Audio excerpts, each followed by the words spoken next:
로마서 8장입니다. 로마서 8장 12절부터 17절까지. 자, 이것도 같은 목소리로 같이 읽겠습니다. 내용을 생각하면서 읽습니다. 로마서 8장에 너무 귀중한 말씀들이 많습니다. 오늘 특별히 하나님의 자녀의 특권과 권세 그리고 의무에 대해서 말씀을 나누는데 12절부터 같이 17절까지 읽습니다. 시작. 그러므로 형제들아 우리가 빚진 자로 돼 육신에게 져서 육신대로 살 것이 아니니라. 너희가 육신대로 살면 반드시 죽을 것이로되 영으로서 몸의 행실을 죽이면서 살리니 무릇 하나님의 영으로 인도함을 받는 사람은 곧 하나님의 아들이라. 너희는 다시 무서워하는 종의 영을 받지 아니하고 양자의 영을 받았으므로 우리가 아빠 아버지라고 부르짖느니라. 성령이 친히 우리의 영과 더불어 우리가 하나님의 자녀인 것을 증언하시나니 자녀임은 또한 상속자 곧 하나님의 상속자요 그리스도와 함께한 상속자니 우리가 그와 함께 영광을 받기 위하여 고난도 함께 받아야 할 것이니라. 아멘. 아멘. 오늘 이 말씀에 보면 중요한 말씀이 기록되어 있죠. 우리가 어떤 사람이냐 하는 것을 14절에 말씀하고 있습니다. 뭐라고 되어 있습니까? 하나님의 영으로 인도함을 받는 사람, 그렇게 되어 있습니다. 그래서 우리가 하나님의 영으로 인도함을 받는 사람이기 때문에 오늘 14절 말씀해 보면 우리는 누구냐 하면 하나님의 아들이다. 우리 하나님의 아들이다. 그래서 우리가 하나님의 영으로 인도함을 받는 사람이기 때문에 우리는 하나님의 아들입니다. 우리가 성령으로 말미암아 구원받고 성령 인도함을 받는 사람들이기 때문에 우리는 육신대로 살지 않습니다. 그죠? 우리는 영으로서 몸의 행실을 죽일 수 있는 사람, 그런 사람입니다. 그래서 우리는 하나님의 아들이다. 그래서 하나님의 아들이라고 할 때 몸은 이 땅에 속해 있지만 신분은 하나님의 자녀로 우리가 거듭난 겁니다. 영으로 하나님의 자녀로 거듭난 거예요. 그래서 세상 사람들이 우리를 뭐라고 무시하고 깔보고 돈도 없고 가난하고 너는 교육도 못 받았고 어떤 식으로 나를 무시하고 그런다고 할지라도 우리는 하나님의 영으로 인도함을 받기 때문에 우리는 하나님의 아들입니다. 이 하나님의 아들이라는 이 신분처럼 존귀한 신분은 없습니다. 누가 우리를 함부로 깔보고 우리를 폄하할 수 있겠습니까? 하나님의 영으로 우리는 인도함을 받았기 때문에 하나님의 아들이기 때문에 그렇습니다. 그래서 자 15절 보십시오. 자 15절 보면 우리는 어떤 신분으로 바뀌었냐면 다시 무서워하는 종행을 받지 않는 사람이 됐어요. 그래서 여기 15절에 보면 너희는 그렇게 되어 있잖아요. 너희라는 말에 우리는 자기 자신의 이름을 넣을 수 있어요. 왜냐하면 사도 바울이 우리를 향해서 그렇게 말을 했기 때문에 내 이름을 바꿔 넣어도 됩니다. 순교는 다시 무서워하는 종행을 받지 않는다. 자기 이름을 넣어서 부르면 이 말씀이 힘이 있어요. 실체적으로 이것이 내 믿음으로 와닿는 겁니다. 순교는 다시 무서워하는 종행을 받지 않는다. 그리고 순교는 양자의 영을 받았으므로 순교가 아빠, 아버지라고 하나님을 향해서 부르짖을 수 있다는 겁니다. 이거보다 큰 특권이 어디 있습니까? 이거보다 놀라운 자격이 어디 있습니까? 세상 사람들, 예수 모르는 사람들, 예수와 상관없는 사람들, 이런 사람들은 결코 하나님을 향해서 아빠, 아버지라고 부르짖을 수가 없다는 겁니다. 그들은 무서워하는 종의 영을 받은 상태에 있습니다. 그 종의 영의 지배를 받고 있습니다. 그렇기 때문에 결단코 그 사람들은 하나님을 향해서 아버지라고 부를 수 없습니다. 그런데 나는 하나님을 향해서 아버지라고 부를 수 있습니다. 이 나순규는 하나님을 향해서 아빠, 아버지라고 부를 수 있는 자격이 있다 이겁니다. 예수를 구주로 믿고 거듭난 하나님의 사람들은 다 모든 이런 특권이 있는 겁니다. 이것을 증언하는 사람이 누구냐면 어떤 분이냐면 16절에 있듯이 성령입니다. 성령이 친히 우리의 영과 더불어 우리가 하나님의 자녀인 것을 증언한다. 내가 하나님을 향해서 아버지로 부를 수 있는 특권이 있다. 저 사람은 하나님을 향해서 아버지라 부를 수 있는 자격이 있는 사람이에요. 저 사람은 세상이 뭐라고 해도 마귀까지도 저 사람을 조롱하고 연약하다, 부족하다. 네가 어떻게 그 거룩하신 하나님을 향해서 아버지라 부를 수 있느냐? 나를 향해서 그렇게 말을 한다 그래도 나는 결코 침륜에 빠질 존재가 아닙니다. 성령이 친히 순교의 영과 더불어 순교가 하나님의 자녀인 것을 증언하기 때문에 그렇습니다. 그래서 자기 이름을 여기 우리라는 자리에, 너희라는 자리에 한번 넣어보시면요. 얼마나 이 말씀이 실제적으로 내게 다가오는지 몰라요. 그래서 17절에 보면 특별한 단어가 하나 나오는데 뭡니까? 자녀이면 또한 상속자다. 그 상속자라는 단어가 나옵니다. 상속자. 그죠? 17절에 영어로 하면 heir입니다. H-E-I-R. 그래서 heir. 그래서 상속자. 상속자는 지금 현재는 아무것도 안 가진 것처럼 느껴질 수 있어요. 아무것도 없이 아주 부족한 존재로 살아갈 수도 있어요. 그러나 상속자는 미래가 있습니다. 영원한 나라에 대한 미래가 있어요. 그 크신 분이 나에게 하나님 나라를 상속했고 어마어마한 세계를 내게 상속을 했다. 그러면 나는 그리스도와 함께 한 상속자다. 그리스도를 통해서 구원받고 그리스도와 함께 하나님 나라 안에서 영원히 왕노릇하면서 하나님과 함께 누리게 될 그리스도와 함께 한 상속자가 된다 하는 것입니다. 내가 그런 존재다. 그래서 이제 그 우리의 신분에 대한 확증을 오늘 이 말씀에서 우리에게 해주고 있습니다. 그런데 로마서 8장 32절에 보면 자기 아들을 아끼지 아니하시고 우리 모든 사람을 위하여 내주시니가 어찌 그 아들과 함께 모든 것을 우리에게 주시지 아니하겠느냐. 아멘. 그죠?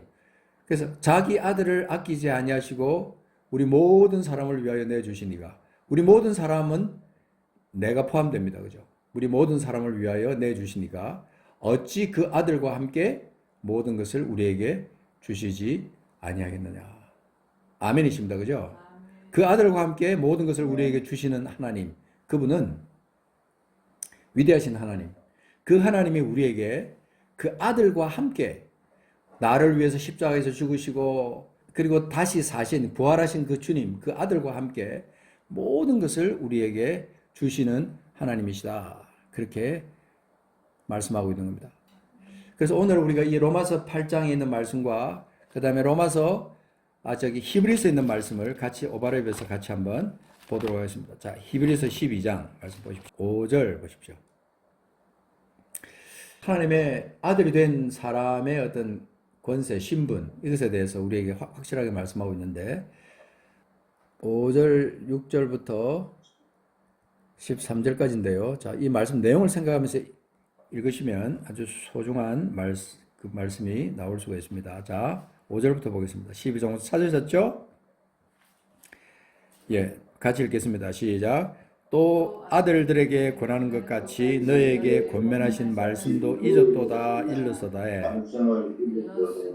내 아들아 주의 징계하심을 경히 여기지 말며 그에게 꾸지람을 받을 때에 낙심하지 말라. 주께서 그 사랑하시는 자를 징계하시고 그가 받아들이시는 아들마다 채찍질 하심이라 하였으니. 자, 여기까지 보겠습니다. 자, 여기 중요한 표현이 하나 나오는데 징계라는 단어가 나오잖아요. 징계라는 말이 나오고 그 다음에 받아들이시는 아들마다 채찍질한다. 그렇게 말씀하고 있습니다. 우리가 어떤 존재냐면 하나님 앞에 거듭난 존재예요. 예수 그리스도로 말하면 거듭난 존재긴 한데 그 4절 잠깐 보세요. 4절에 보시면 너희가 죄와 싸우되 아직 피 흘리기까지는 대항하지 않는다라는 말씀이 나와요. 이 죄와 싸우는 사람이 누구냐면요. 하나님의 아들들이에요. 하나님에 의해서 예수 그리스도와 함께 아들이 된 사람. 그 사람이에요. 그 사람이 너희예요. 너희가 죄와 싸웁니다. 순교가 죄와 싸웁니다. 그죠? 내가 죄와 싸웁니다. 그런데 아직 피 흘리기까지는 대항하지 않는다 그랬어요. 아들들에게 권면한 것 같이 너희에게 권면하신 말씀도 잊었다. 우리가 그렇게 사는 거예요. 하나님은 우리를 향해서 계속해서 이 세상 권세와 하나님 나라의 권세 안에서 사이에서 우리가 존재하는데 우리가 어떻게 살기를 하나님께서 원하시느냐 이걸 지금 말씀하고 있는 거예요. 그래서 거기에 5절에는 주의 징계하심을 경외하지 말아라 그런 말씀이잖아요. 징계하심. 우리 주님은 사랑하는 사람에게 그 징계하십니다. 징계를 받을 때는 자 11절 가서 보십시오. 11절. 징계가 당시에는 즐거워 보이지 않는다. 슬퍼 보이나 후에 그로 말미암아 연단받은 자들은 의와 평강의 열매를 맺는다. 그랬어요. 이 말씀 너무 소중한 말씀이에요.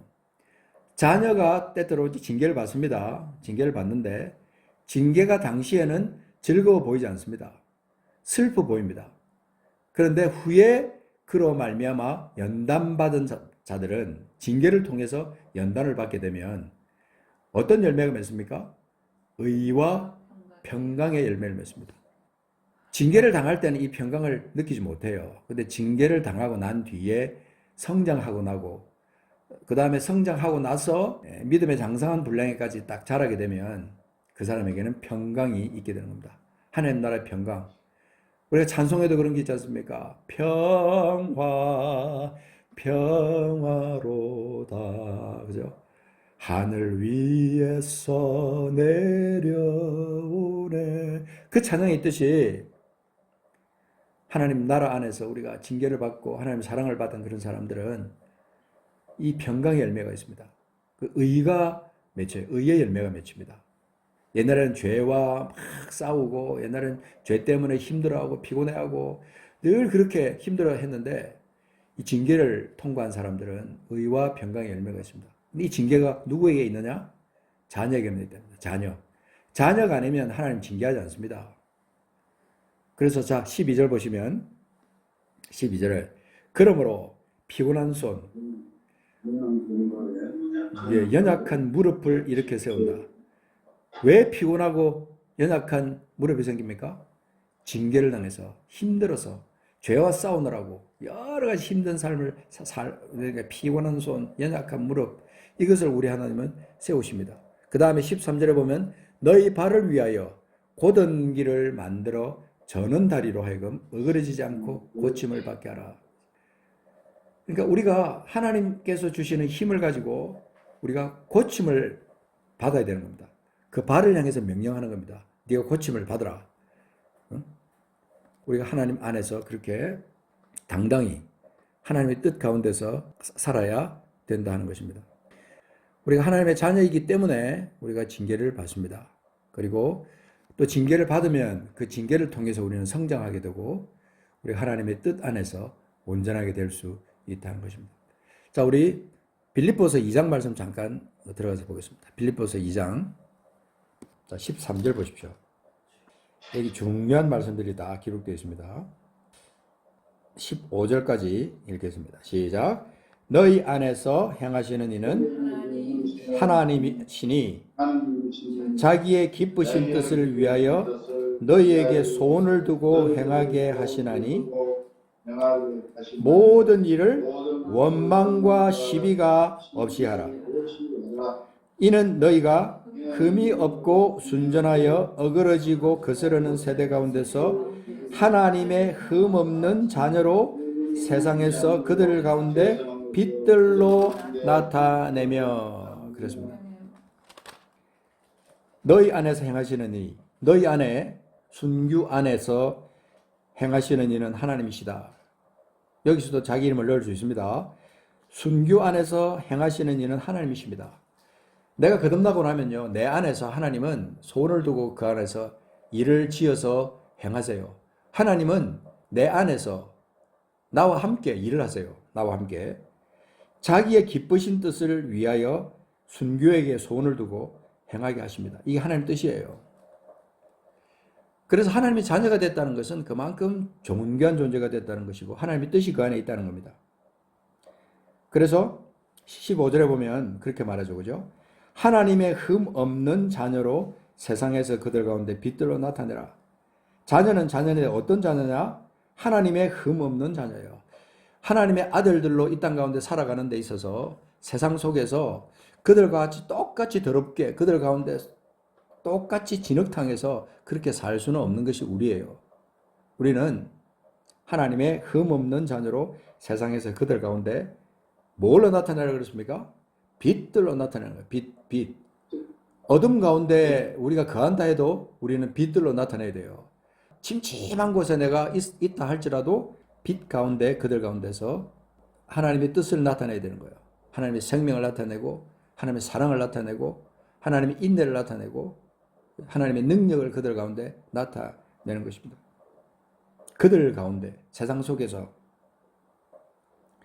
세상에서 그들 가운데 빛들로 나타낸다. 너무 소중한 말씀이죠. 그래서 모든 일을 할 때 원망과 시비가 없이 하는 거죠. 하나님의 소원을 두고 우리가 생활 때 하나님의 뜻 가운데 우리 온전히 살아가야 되는. 그래서 16절을 보십시오. 16절에 보시면 생명의 말씀을 밝혀 나의 다름질이 헛되지 아니하고 수고도 헛되지 아니하므로 그리스도의 날에 내가 자랑할 것이 있게 하려 함이라. 그리스도의 날에 내가 자랑한다는 것이 무엇으로 자랑합니까? 하나님의 자녀로 내가 살았다. 야, 봐라. 내가 저 세상에 살 때 내가 하나님의 뜻 가운데서 하나님의 기쁨이 되면서 내가 살았다라고 천사들 앞에서 내가 그렇게 자랑하는 거예요. 하나님 앞에서. 주님, 내가 그렇게 살았습니다. 내가 하나님 안에서 하나님 뜻 가운데서 다름질을 하는데 이 땅 가운데 열심히 삽니다. 나의 다름질. 그 다름질이 헛되지 아니하고 수고도 헛되지 아니하려고 하면은요. 하나님의 뜻 안에서 흠이 없고 순전하여서 어그러지고 거스르는 세대 가운데 살지만 하나님의 흠 없는 자녀로 세상에서 그들 가운데 빛들로 나타내며 살아야 내가 내 수고, 내 다름질 이게 헛되지 않는다 하는 뜻입니다. 그리스도의 날에 내가 자랑할 것이 있게 하기 위해서 우리는 어떻게 살아야 되느냐?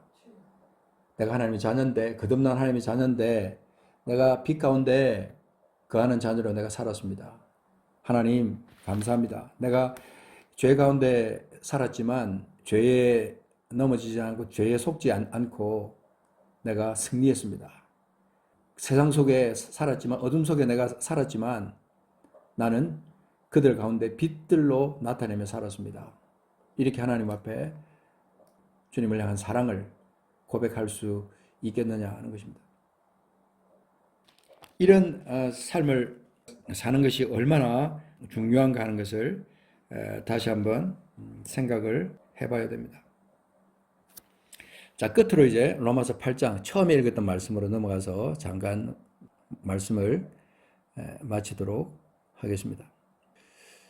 자, 8장 17절 말씀에 보면은 너무 소중한 말씀이 있죠. 자, 다시 한번 기억하면서 8장 17절에 가서 봅니다. 자녀이면 또한 상속자, 곧 하나님의 상속자요 그리스도와 함께 한 상속자니 우리가 그와 함께 영광을 받기 위하여 무엇도 함께 받아야 된다고요? 고난도 함께 받아야 할 것입니다. 우리가 그리스도와 함께 한 상속자면요, 우리가 영광만 생각할 수 있어요. 내가 하나님께 그 하나님 나라를 받은 그런 상속자인데 영광스러운 거 하나님 나라 생각하면서 그렇게만 살 수 있어요. 근데 그 나라에 받을 우리가 그 영광을 받기 위해서 우리가 받아야 될 것이 있다. 뭐냐? 고난이다. 고난도 함께 받아야 된다. 고난은 받기 싫고 영광은 받기 좋다. 영광은 받기 원한다. 그것은 짝퉁 아들입니다. 진짜 아들이 아니라는 겁니다. 진짜 아들이라면, 하나님이 진짜 아들이라면, 진짜 거듭난 하나님의 아들이라면 영광도 받고 고난도 함께 받는다는 것입니다.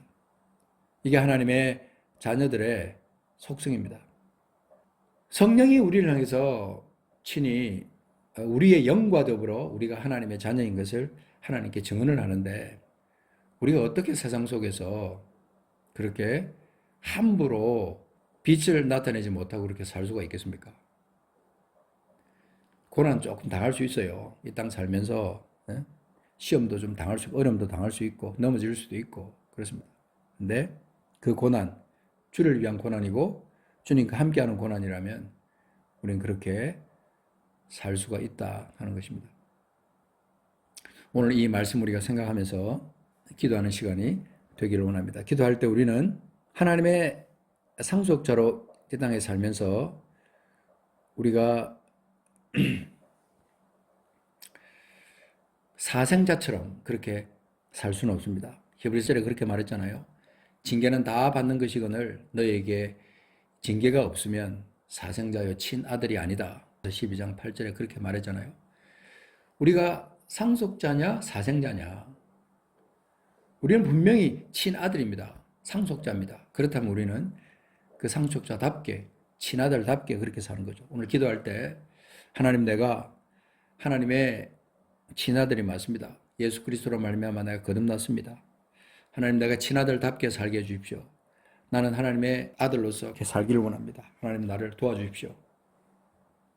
그렇게 기도하는 오늘 이 시간이 되게 해달라고 기도하는 시간을 갖기를 원합니다. 같이 기도하겠습니다.